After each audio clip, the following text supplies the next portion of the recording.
Hello, humans, and welcome to another episode of Gen X Gamer. Let's talk about this amazing company called Nintendo and why their stock is causing such an uproar, their downturn. Well, guys, these downturns, are pretty easy to explain. But first, let me start off by saying, because I have to do this disclaimer. This is not financial advice of any kind. If you need advice, seek the advice of a professional that has your best interest in mind. This is entertainment from a business analyst who right now is cooking ribs. Guys, look at this. Look at this. Do you know how many of these were sold? About 10 million. Right? A little over 10 million. That is nuts. That is nuts. No other company can put out a product where almost 16% of the people who originally bought it decades prior want to buy it again. That doesn't happen, right? This kind of nostalgia is rarely replicated in the market. And let me tell you, that is something unique to Nintendo because there is brand loyalty there. People buy Nintendo forever, right? Nintendo, not so much in America, but everywhere else in the world, they don't even say video games. If you ask a Hispanic mom for a video game, they just say Nintendo. It doesn't matter what it is. Doesn't matter what it is, they'll just say, oh, he bought a Nintendo. Just like they say, Coca-Cola, the same thing. That's the level of Nintendo. And this, economic downturn that they've had in their stocks is pretty easy to explain. Like many other companies, they're all facing this new, I wouldn't say threat, but it's AI that is gobbling up resources because that is the latest and greatest. That's where everybody's going. And they're going to be affected just like every other company, right? And investors always proactive. They're looking toward the future. They're always assessing risk. That's what we do. Assessing risk is 90% of the job. And let me tell you, there is risk for companies that are RAM hungry right now, for a specific kind of RAM, what have you. But that makes other sectors flourish if you can take advantage of them. There's very few companies that are poised to take advantage like Nintendo, right? We keep on harping on the things that are unique to Nintendo. Let me give you another piece of information here. Right now, what are we having? A console wars between Mod Retro and the 3D. It's a console war for for the N64 that Nintendo doesn't make anymore. So if you really look at it, you have two companies making repros, plus you have the original still in the market, modified as a secondary market, right? That's the kind of business that Nintendo could do. Now, given those numbers, given that 16% of the people that originally bought the NES, a beloved console, will still buy it as a replica, as a mini, decades later, at those rates, it's just incredible. Right? It's just incredible. Now imagine if they were to put another 3DS. I took out my white one this time. And how many of us, right? How many of us Nintendo fans have multiple DSs? People who are fans of the DS, guaranteed they have more than one. We do. That's the way we roll. That's the way we rock. And to this day, we're playing them. The DS sold approximately, right? Approximately, what is it? Over 150 million units. I think it's like 154 or something like that. You guys can look it up. But for this conversation, let's just say it's 150 million.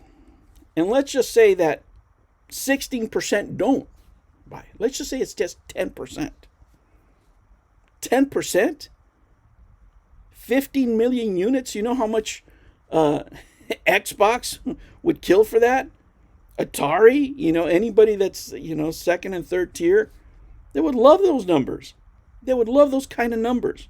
If they would have put out a digital DS for $200, do you know what kind of damage that would do? Just bam, bam, bam, bam. You just take my money. Just take my money right now. Everybody would buy that. Every person who bought the Nintendo DS back then that is still a true fan is still going to buy it. Back in my neighborhood, guys, there was kids that only had a 3DS or only had a 2DS. That was their console. Their parents couldn't afford much. right? And that was the case for a lot of inner city kids. And let me tell you, those kids love their 3DS. They love their console. They love those memories, right? That's all they had. That's it, what they grew up with. If you sold only 10% of the market and you made these $200, even if they're digital and you put other stuff in there, I don't know, you want to put the DS service on it to play the classics, plus you could buy games, whatever, at $200, you're looking at almost $3 billion. $3 billion. Can you imagine $3 billion in sales? And you know that if for the crazies, right, for the for the game hoarders like me, if they put out different colors, what's going to happen?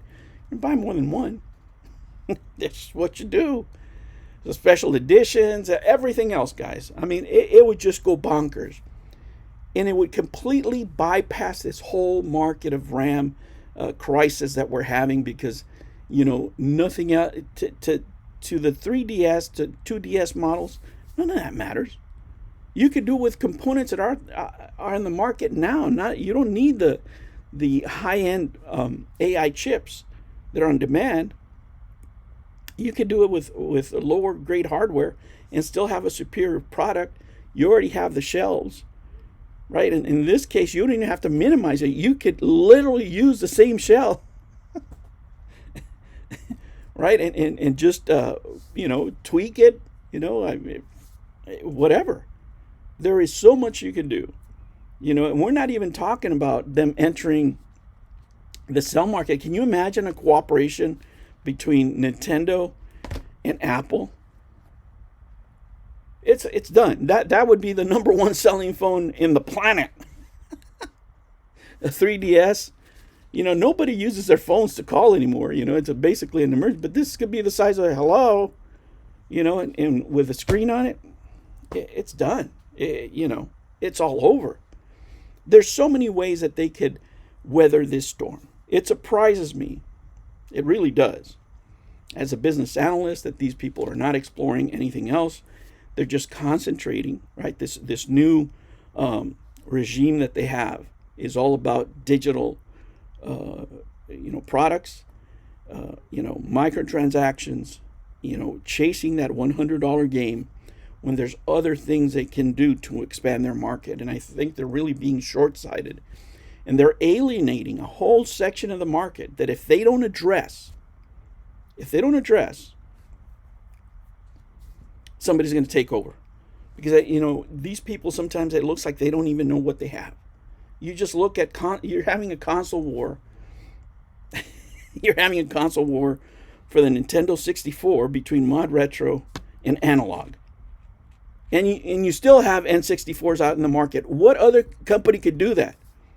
Have a secondary market where you're not even involved anymore. Some people are just making your products. Why would they do that? Why would they do that? Because at the low end, that market is worth, at minimum, $35 million. That's a good chunk of change. Right? It could be worth a lot more. If you put that Nintendo brand on there, it's worth a lot more. Right? If you made another cartridge-based system, you would put GameStop back in the map. You literally could. Can you imagine making N64 cards, just the Pokemon cards alone? If they came with cards, it's all over. It's done. Right? But they leave money on the table because they don't want to take risk on hardware. But I'm telling you, if there's a company that could survive this, it would be Nintendo. Now, like I said, this is not financial advice. And just to be clear, guys, I own stocks in all the video game companies. So every time you purchase one of these bad boys, not now, but when you buy a video game, right, you're supporting the stock owners. So I'm telling you, as a stock owner, this is what I wish I would see of these companies pivoting. Whether it's Sony, Nintendo, Microsoft. I know Microsoft, there is no hope for that because, the Xbox is being dominated by Microsoft, and Microsoft is very clear in the direction they want to head. They just want to do software. Screw everything else. And they don't even do that right. So I'm just not very hopeful right now for from Microsoft or Xbox in the short term. But for Nintendo, they have so many ways out, guys. So many ways out. The loyalty, right, that this company has had over the years is incredible. The retention rate could easily have them weather this storm. They've done it other times with, handheld products. Now their product is mainly handheld, so I think they should pivot to something that has been successful before, which is retro, because they have a built-in market. And I just pray that they do it. I pray that they do it. At this point, I don't care if they make a GameCube, another N64, a DS, just anything. Just give us anything, because I'm not buying the Switch 2. I still haven't seen anything.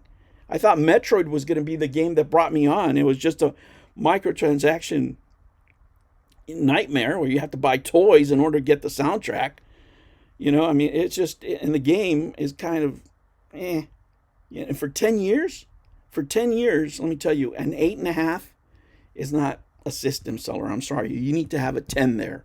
And for me, we still haven't seen a 10 from Nintendo.